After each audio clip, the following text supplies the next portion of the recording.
ಕನ್ನಡದಲ್ಲಿ ಅವ್ಯಯಗಳನ್ನು ನೋಡೋಣ. ಇಲ್ಲಿ ನೀವು ನೋಡಬಹುದು ಅವ್ಯಯಗಳು ಅಂತಂದರೆ ಏನು ಅಂತ ಹೇಳಿ.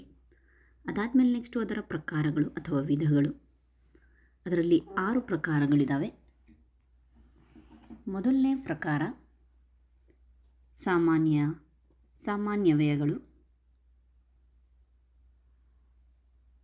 ಅದಕ್ಕೆ ನೀವಿಲ್ಲಿ ಎಕ್ಸಾಂಪಲ್ ಸಹ ನೋಡಬಹುದು. ಚೆನ್ನಾಗಿ, ನೆಟ್ಟಗೆ, ತಟ್ಟನೆ, ಅಮ್ಮಗೆ, ಸೊ ಇವೆಲ್ಲವನ್ನು ನೋಡಿ. ನೆಕ್ಸ್ಟ್ ಎರಡನೇದಾಗಿ ಅನುಕರಣಾವ್ಯಯಗಳು.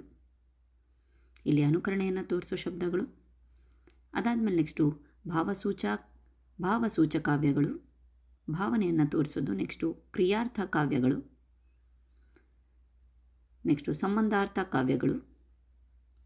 ಲಾಸ್ಟಿಗೆ ಅವಧಾರಣಾರ್ಥ ಕಾವ್ಯಗಳು. ಅದಕ್ಕೆ ಉದಾಹರಣೆ ಇದೆ.